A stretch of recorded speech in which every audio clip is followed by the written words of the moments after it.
नमस्कार दोस्तों, कहानी क्राइम चैनल पर आपका स्वागत है।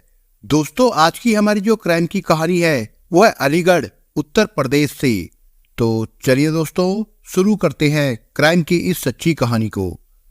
घंटी बजते ही फराह ने मोबाइल उठाकर स्क्रीन पर नजर डाली तो अनायास ही उसके मुंह से निकल गया अम्मी का फोन रिसीव करते हुए उसने उत्साह से कहा, अम्मी सलाम। वालेकुम अस्सलाम, कैसी हो फराह? अम्मी ने पूछा। ठीक हूँ अम्मी जान, आप कैसी हैं? सब ठीक है बेटी। आपके सौर हैं घर पर? वो तो दुकान पर गए हैं। क्यों, क्या बात है? फराह ने पूछा। कोई खास बात नहीं है, आज सलीम मामू के बेटे सोहेब की बर्थडे पार्टी है, आप दोनों को भी आना है। सोहेब खास तौर पर तुम दोनों के लिए कहकर गया है। हम उनसे पूछ लेंगे, अगर इजाजत दे दी तो जरूर आएंगे, कहकर फराह ने फोन काट दिया।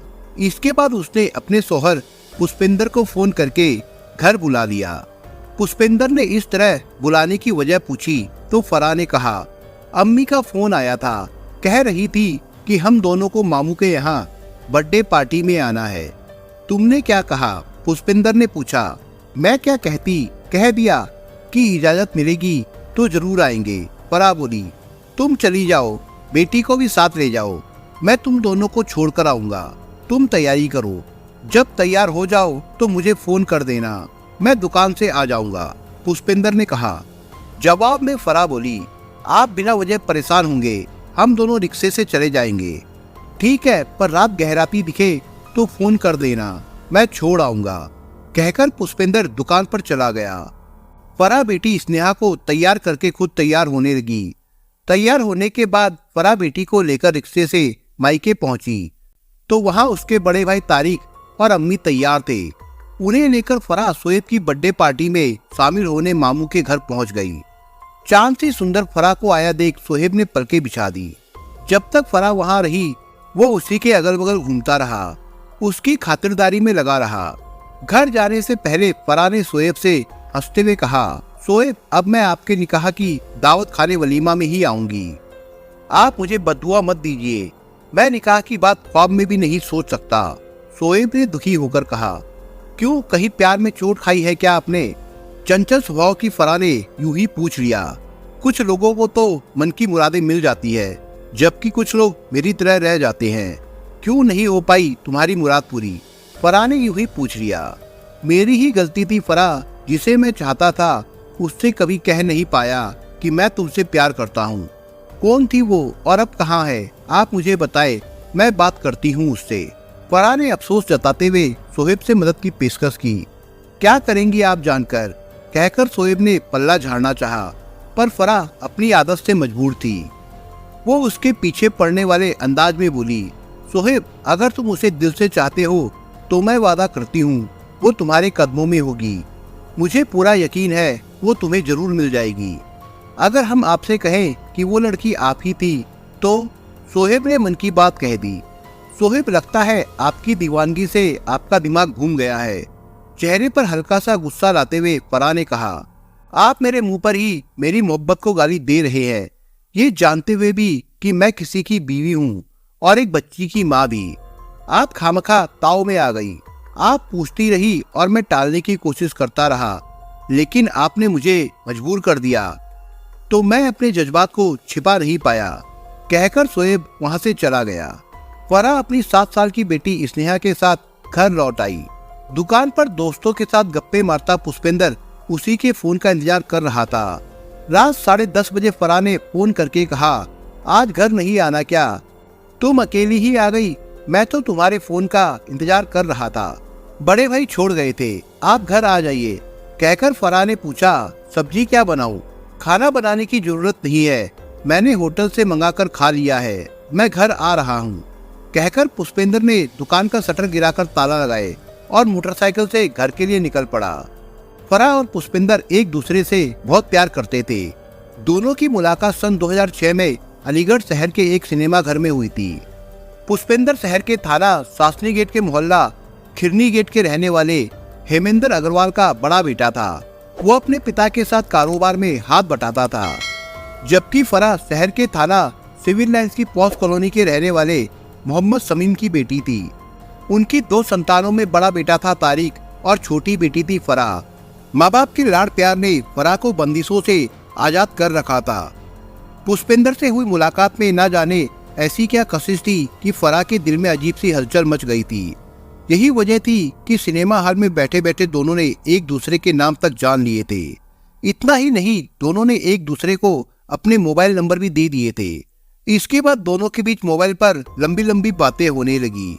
इसका नतीजा ये निकला कि फराह और पुष्पेंद्र ने जल्दी ही एक दूसरे के दिलों में ऐसी जगह बना ली जहां से पीछे लौटना संभव नहीं था। आखिर पुष्पेंद्र ने फराह की जिद पर कोर्ट मैरिज कर ली। जब वो फराह को दुल्हन के रूप में लेकर घर पहुंचा तो उसे उल्टे पांव लौटना पड़ा। घर वालों ने मुस्लिम लड़की को बहू के रूप में स्वीकार नहीं किया और साफ कह दिया कि वो उसे लेकर कहीं दूसरी जगह जाकर रहे। पुष्पेंद्र ने जरा भी हिम्मत नहीं हारी। फराह को लेकर वो कभी कहीं तो कभी कहीं रहता रहा। दूसरी ओर कट्टरपंथियों ने फराह द्वारा एक हिंदू युवक से शादी करने की बात को तूल देकर अलीगढ़ में तनाव की स्थिति पैदा करने की कोशिश की थी, लेकिन फराह की इच्छा शक्ति के सामने कट्टरपंथियों को घुटने टेकने पड़े थे। धीरे धीरे माहौल शांत हो गया। कुछ समय बाद पुष्पेंद्र ने फराह के नाम शहर की पॉश कॉलोनी मेरिस रोड पर नंदनी अपार्टमेंट में 55 लाख रुपए में एक शानदार फ्लैट खरीदा और उसी में रहने लगा। पुष्पेंद्र थोक दवाओं की बाजार पापड़ा मार्केट में दवाइयों की थोक की दुकान चलाता था। वो अपनी उसी दुकान पर बैठता था। चूँकि आमदनी अच्छी थी, इसलिए उसे परिवार द्वारा अलग किए जाने के बाद भी कोई परेशानी नहीं हुई। 1.5 साल बाद फराह और पुष्पेंद्र एक बेटी के माता पिता बन गए। उन्होंने बेटी का नाम स्नेहा रखा। धीरे धीरे 4 साल गुजर गए। गुजरते वक्त के साथ फराह के मायके वालों की उसके प्रति कटुता खत्म हो गई थी। जब फराह की माँ का दिल नहीं माना तो उन्होंने एक दिन बेटी से फोन पर बात करके घर आने का न्योता दे दिया। पुष्पेंद्र से पूछकर फराह बेटी स्नेहा को लेकर मायके चली गई। जब मायके वालों को पता चला कि पुष्पेंद्र ने जो फ्लैट खरीदा है वो फराह के नाम है तो उन्हें खुशी हुई। इसके बाद फराह का मायके आना जाना शुरू हो गया। धीरे धीरे मायके के अलावा दूसरे करीबी रिश्तेदारियों में भी उसका आना जाना शुरू हो गया। इसी के चलते फराह शोएब की बर्थडे पार्टी में गई थी, जहां शोएब से उसकी जो बात हुई उन्हें सुनकर उसके दिल को चोट सी लगी थी। 29 अक्टूबर 2016 की रात फराह को जो खबर मिली उसे सुनकर वो बेहोश होकर गिर पड़ी। छोटी दिवाली की रात 9 बजे से पहले फराह ने पुष्पेंद्र को फोन करके कहा था, आप कहकर गए थे कि तैयार रहना, बाजार चलेंगे। मैं तैयार हूँ, आप आ जाइए। पुष्पेंद्र ने 15 मिनट में आने को कहकर फोन काट दिया। वो दुकान बंद करके केला नगर के पास पहुंचा ही था कि पीछा कर रहे बदमाशों ने उसे घेर लिया। उन्होंने पहले उसके साथ लूटपाट की, उसके बाद उसे गोली मारकर उसकी हत्या कर दी। लूटा हुआ माल लेकर वे लोग फरार हो गए थे। ये सूचना थाना क्वारसी पुलिस को मिली तो वो तुरंत घटना स्थल पर पहुंच गए। इंस्पेक्टर श्री प्रकाश चंद्र यादव ने आनंद फानंद में घायल पुष्पेंद्र को अस्पताल पहुंचाया, जहां डॉक्टरों ने उसे मृत घोषित कर दिया। श्री प्रकाश चंद्र यादव को पता चल गया था कि मृतक थोक दवा विक्रेता पुष्पेंद्र अग्रवाल है। उन्होंने उसकी पत्नी फराह के साथ साथ उसके घर वालों को भी घटना की सूचना दे दी थी। हत्या की सूचना पाकर फराह का रो रो कर बुरा हाल था। वो बदहवास हालत में अस्पताल पहुंची तो पति का शव देखकर वो बेहोश हो गई। पुष्पेंद्र की विधवा माँ राज रानी और घर के अन्य लोग भी रोते बिलखते अस्पताल पहुंचे। इस घटना से क्षेत्र में सनसनी फैल गई थी। पुष्पेंद्र की हत्या की खबर पाकर जिला केमिस्ट एंड ड्रगिस्ट एसोसिएशन के अध्यक्ष शैलेंद्र सिंह टिल्लू, महामंत्री आलू गुप्ता भी अन्य पदाधिकारियों के साथ अस्पताल आ गए। उन्होंने पुलिस के प्रति आक्रोश जताते हुए हत्यारों को तुरंत पकड़ने की मांग की।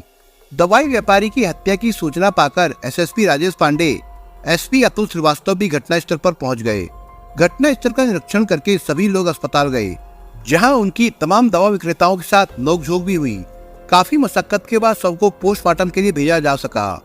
लूट और हत्या का ये मामला थाना क्वारसी में अज्ञात लोगों के खिलाफ दर्ज किया गया।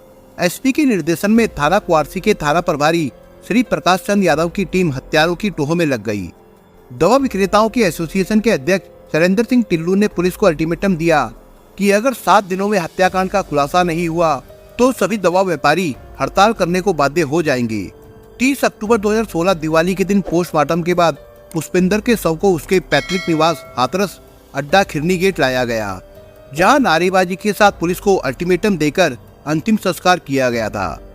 दवा व्यापारियों ने फफाला मार्केट बंद करने का ऐलान कर दिया था। अगले दिन थोक दवा व्यापारियों ने एकजुटता का परिचय देते हुए सभी दुकानें बंद रखी। श्री प्रकाश चंद्र यादव को घटना के तीसरे दिन इस बात का एहसास हो गया था कि पुष्पेंद्र की हत्या में कहीं न कहीं उसकी पत्नी फराह का हाथ है, लेकिन शोकग्रस्त पत्नी की हालत देखते हुए वे उस पर हाथ डालने में घबरा रहे थे। वैसे भी जब तक ठोस सबूत हाथ में ना आ जाए तब तक पुलिस चुप ही रहना चाहती है। बहरहाल श्री प्रकाश रात दिन लगकर इस केस की कड़ियां जोड़ने में लगे थे। पुलिस जब 7 दिनों में हत्याकांड का खुलासा करने के आश्वासन को पूरा नहीं कर सकी तो अध्यक्ष शैलेंद्र सिंह टिल्लू ने शहर भर की दवा की दुकानों को बंद करने का ऐलान कर दिया। शहर भर की दवा की दुकानें, यहाँ तक कि निजी नर्सिंग होम के अंदर की दुकानों पर भी ताले जड़ दिए गए। 2 दिन तक दुकानों के बंद होने से मरीज इधर उधर भटकते रहे। तीसरे दिन शहर के साथ ब्लॉक और देहातों की दवाई की दुकान भी बंद रखने का ऐलान कर दिया गया। पूरे अलीगढ़ जिले के दवाई व्यापारी दुकानें बंद करके आंदोलन में शामिल हो गए। पुलिस के एसएसपी राजेश पांडे ने एसोसिएशन के सभी पद अधिकारियों के साथ मीटिंग करके कहा कि पुलिस हत्याकांड के खुलासे के एकदम करीब पहुंच चुकी है, इसलिए उन्हें 72 घंटे की मोहलत दी जाए। अध्यक्ष शैलेंद्र सिंह टिल्लू और अन्य उपस्थित पद अधिकारियों ने 72 घंटे की मोहलत देकर दुकानें खोलना स्वीकार कर लिया। इसके बाद पुलिस के काम में तेजी आ गई। एसपी के निर्देशन में लगी सर्विलांस टीम प्रभारी के साथ तेज तर्रार एसओजी प्रभारी छोटेलाल के अलावा कई अन्य तेज तर्रार पुलिस वालों को भी इसमें लगा दिया गया। 2 दिनों तक ये टीम श्री प्रकाश चंद्र यादव के साथ पुष्पेंद्र की हत्या व लूट के खुलासे में लगी रही। तब कहीं जाकर श्री प्रकाश चंद्र को उम्मीद की किरण दिखाई दी। उनका अनुमान सही साबित हुआ। सीसीटीवी कैमरे और सर्विलांस की मदद से पता चला कि पुष्पेंद्र की हत्या में उसकी पत्नी फराह और उसके प्रेमी सोहेब का हाथ था। श्री प्रकाश चंद्र यादव ने महिला पुलिस की मदद से मृतक की पत्नी फराह और उसके प्रेमी सोहेब को पूछताछ के लिए हिरासत में ले लिया। पुलिस पूछताछ में फराह ज्यादा देर तक टिक नहीं सकी और उसने अपना अपराध स्वीकार कर लिया। हत्या किस उद्देश्य से की गई थी उसने सब कुछ साफ साफ बता दिया। सोहेब ने भी हत्या लूट की कहानी बयान करते हुए अपने साथियों के नाम पते बता दिए। पुलिस ने समय गवाए बिना अरहम दीपक चौधरी को गिरफ्तार कर लिया। पुलिस उसके एक अन्य साथी आंसू को गिरफ्तार नहीं कर पाई। पुलिस ने गिरफ्तार किए गए सोहेब, अरहम और दीपक से लूटे गए 1,53,000 रुपयों में से 42,000 रुपए के अलावा एक 32 बोर की पिस्टल, 2 तमंचे, कारतूस, करिश्मा बाइक बरामद कर ली। पूछताछ में फराह ने हत्या के बारे में विस्तार से जो कुछ बताया उससे पुष्पेंद्र की हत्या की कहानी कुछ इस तरह सामने आई। फराह जब सोहेब की बर्थडे पार्टी में गई थी, वहाँ सोहेब से हुई बातों के बाद उसका खिंचाव सोहेब की ओर होने लगा था। फोन पर दोनों के बीच घंटों बातें होने लगी थी। इसके बाद दोनों के घर के बाहर मुलाकातें भी होने लगी।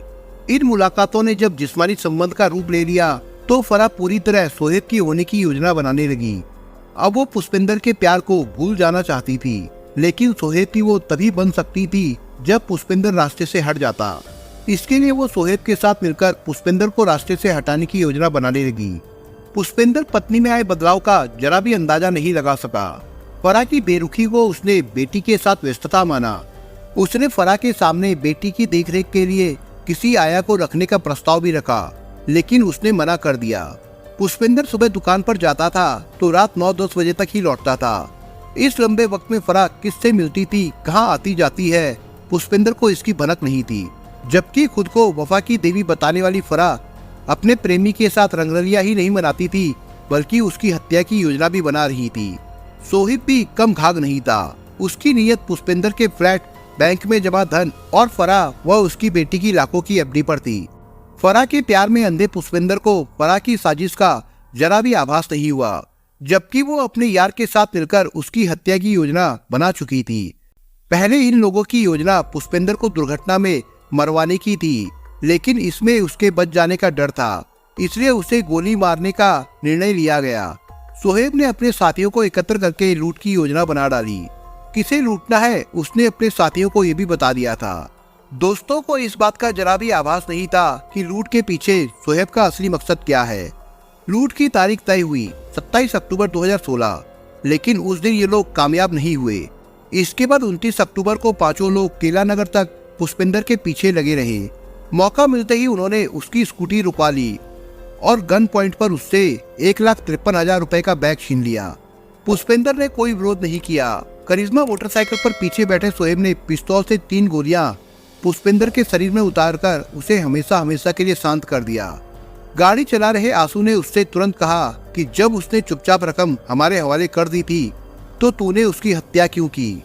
सोहेब चुप बैठा रहा। काम हो जाने के बाद सोहेब ने इसकी सूचना फराह को दे दी। पकड़े जाने के बाद सोहेब के साथियों को पता चला कि उसका असल मकसद हत्या करना था। पूछताछ के बाद पुलिस अधिकारियों ने प्रेस कॉन्फ्रेंस करके इस पूरी घटना का खुलासा किया। 23 नवंबर 2016 को फराह, सोहेब अरहम व दीपक चौधरी को कोर्ट में पेश करके जेल भेज दिया गया था।